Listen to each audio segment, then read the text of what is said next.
ओम नमो भगवते वासुदेवाय। स्वागत है आप सभी का हमारे चैनल पर।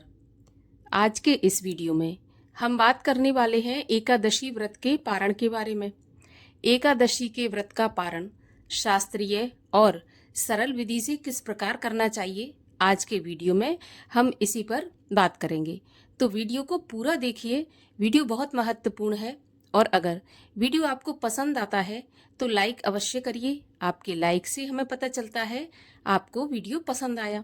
और साथ ही साथ अगर आपने चैनल को अभी तक सब्सक्राइब नहीं किया है तो चैनल को सब्सक्राइब करके बेल आइकन पर क्लिक कर लीजिए। तो चलिए शुरू करते हैं आज का वीडियो। तो देखिए, एकादशी का व्रत 3 दिन का नियम पालन करने के बाद पूर्ण माना जाता है। जब तक 3 दिन का नियम पालन नहीं होता है पूरे विधि विधान से, तब तक एकादशी के व्रत को पूर्ण नहीं माना जाता है और इसका पुण्य फल भी प्राप्त नहीं होता है। तो दशमी से लेकर द्वादशी तक अर्थात व्रत पारण तक एकादशी के नियमों का पालन, अगर हम दशमी के नियमों का पालन करते हैं, एकादशी के नियमों का पालन करते हैं, परंतु द्वादशी के नियमों का पालन नहीं करते, तो एकादशी का व्रत पूर्ण नहीं माना जाता है, पूर्ण रूप से फलीभूत नहीं होता है। तो इसीलिए पारण का विशेष ध्यान रखना होता है।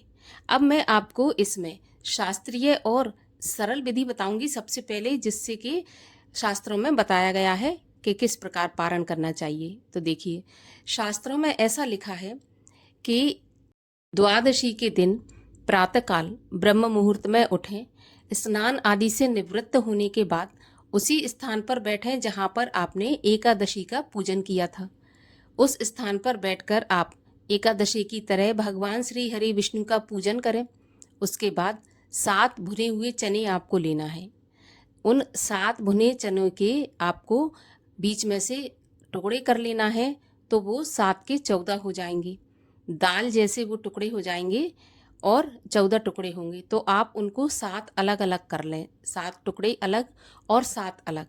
फिर 7 टुकड़े लेकर आप अपने हाथ में रखें और एक एक टुकड़ा अपने सर के पीछे से फेंकते जाएं और मन में ऐसा विचार या भावना करते जाएं कि मेरे 7 जन्मों के शारीरिक, वाचिक और मानसिक पाप नष्ट हुए। इस प्रकार से 7 चने अपने सर के ऊपर से पीछे फेंकें। फिर जो आपने 7 बचाकर रखे थे उन्हें खाकर आपको व्रत का पारण करना है। आप वो 7 टुकड़े खा लें, फिर उसके बाद आप जल पिए। अब जल कितना पीना है, तो देखिए, पारण के समय जल आपको पीना है 7 अंजलि। 7 अंजलि जल पीना है, तब आपका जो पारण है शास्त्रीय और सरल विधि से पूर्ण होगा। ये विधि मैंने आपको बताई शास्त्रों में। अब मान के चलिए कि अगले दिन यानी कि एकादशी के दूसरे दिन आपका कोई दूसरा व्रत पड़ जाता है। जैसे कि मानिए कि प्रदोष का व्रत होता है या फिर सोमवार, मंगलवार, कोई भी व्रत आपका होता है और आप उसमें अन्न ग्रहण नहीं कर सकते, तो फिर पारण कैसे करें? तो ऐसा बताया गया है कि फिर आपको पारण तुलसी दल से करना चाहिए, गंगा जल से करना चाहिए। जब आप गंगा जल लें पारण के समय, तो आप 1 गिलास पानी में थोड़ा सा गंगा जल मिलाकर पानी आपको उसी हिसाब से पीना है। 7 अंजलि, अंजलि होता है अपनी हथेली में पानी लेकर 7 बार पीना है। इस प्रकार से 7 बार पीना है, तब व्रत का पारण होता है। इसके अलावा आप फल से और दूध से, आप ड्राई फ्रूट से पारण कर सकते हैं। देखिए, चाय से या कॉफ़ी से व्रत का पारण नहीं करना चाहिए। आप पारण करने के बाद चाय कॉफ़ी पी सकते हैं, लेकिन पारण करते समय चाय कॉफ़ी से आप पारण न करें। तो इस प्रकार से आपको पारण करना है। जब आप तुलसी दल से पारण करें तो ध्यान रखना है कि तुलसी दल को आपको चबाना नहीं है, निगल लेना है, क्योंकि तुलसी दल को चबाया नहीं जाता। तो इस प्रकार से पारण करें। अब शुद्ध एवं सात्विक भोजन से भी पारण किया जा सकता है। आप बिना प्याज लहसुन का भोजन, या फिर ऐसा माना जाता है कि एकादशी के दिन चावल नहीं खाए जाते, परंतु द्वादशी के दिन चावल खाना अनिवार्य माना जाता है। अब कभी कभी ऐसा होता है कि बहुत ही सुबह सुबह व्रत का पारण करना होता है और चावल नहीं बन पाते हैं, तो फिर आप एक दाना या 2 दाने कच्चे चावल के लें, उनको चबाकर आप अपने व्रत का पारण कर सकते हैं। ऐसा नहीं है कि चावल आपको बनाकर ही खाना है। अब पारण के पहले जो ध्यान में रखना है वो नियम ये है कि पारण के पहले आपको एक ब्राह्मण को भोजन कराना है। अगर किसी वजह से आप घर बुलाकर ब्राह्मण को भोजन नहीं करा सकते या ब्राह्मण उपलब्ध नहीं है उस समय पर, तो क्या करें, और पारण भी करना है, तो आपको एक ब्राह्मण के भोजन की कच्ची सामग्री, जिसको कि हम सीधा बोलते हैं, वो अलग निकाल के रख दें। अगर उसी समय आप भेज सकते हैं या पहुंचा सकते हैं ब्राह्मण तक या मंदिर तक तो पहुंचा दें। अगर नहीं पहुंचा सकते तो अलग निकाल के उसको रख दें और द्वादशी के दिन किसी भी समय आप मंदिर में दान करा सकते हैं। तो इस प्रकार से अलग निकाल के रखें। दान के साथ में दक्षिणा भी रखें, क्योंकि बिना दक्षिणा के दान भी पूर्ण नहीं माना जाता।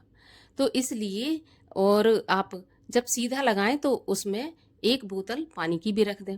सीधे में आपको कच्चा आटा, दाल, सब्जी, चावल, घी, नमक, मिर्ची, यानी कि एक थाली में जो भोजन होता है ना किसी के भोजन करने के लिए, वो सारी सामग्री आप सीधे में लगाएं और दक्षिणा के साथ किसी ब्राह्मण को या किसी मंदिर में दान करवा दें।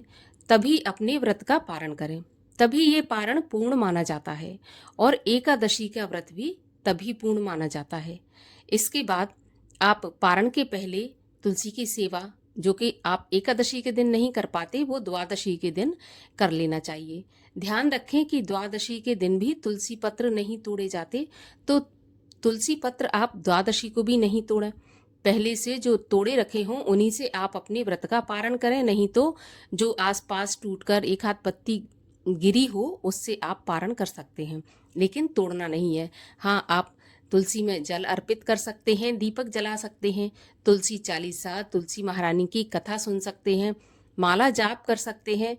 पारण के पहले जितना आप भजन कीर्तन पूजन करना चाहें कर सकते हैं, उसके बाद पारण करें। ये थी एकादशी व्रत की पारण की सीधी एवं सरल विधि, जो कि शास्त्रों में बताई है। अब जब आप व्रत का पारण करें, एकादशी के व्रत का पारण करें, तो पारण करते समय क्षमा याचना अवश्य करें। जैसे कि आप पारण कर रहे हैं तो भगवान के सामने आपने जब एकादशी के दिन संकल्प लिया था, उसी प्रकार से क्षमा याचना करें कि प्रभु, मैंने आपका इस एकादशी का व्रत पूरी श्रद्धा से और अपनी सामर्थ्य के अनुसार किया है। मुझसे जो भी गलतियां हो, जो भी भूल हुई हो, उसको क्षमा करके मेरे इस व्रत को अंगीकृत करें और मुझे अपने चरणों में स्थान दें। इस प्रकार से जैसी आपके मन में भावना आती है उस प्रकार से भगवान से प्रार्थना करें। निश्चित रूप से आपका व्रत पूर्ण होगा, फलीभूत होगा। अगर विधि विधान से, देखिए मैं तो कहती हूँ कि चने से ही, अगर आपका अगले दिन कोई व्रत नहीं है तो चने से ही आपको पारण करना चाहिए, क्योंकि यही शास्त्रीय विधि है और सरल भी है। लेकिन अगर व्रत पड़ता है तो फिर आप दूध से, ये गंगा जल से, गाय के दूध से, तुलसी दल से कर सकते हैं। यही पारण की सही विधि है। चावल खाना आवश्यक है, तो जैसा मैंने बताया कि आप चावल खा सकते हैं, तो प्याज लहसुन का सेवन बिल्कुल भी नहीं करना है द्वादशी के दिन भी। इस प्रकार से व्रत का पारण करें और अपने व्रत को पूर्ण करें। तो आशा करती हूँ कि एकादशी व्रत पारण की विधि आपको समझ में आ गई होगी और सभी 26 एकादशियों का पारण इसी प्रकार किया जाता है। किसी भी एकादशी के पारण का नियम कोई अलग नहीं है। तो जानकारी अगर आपको उपयोगी लगी हो, पसंद आई हो, तो औरों से भी शेयर करिएगा।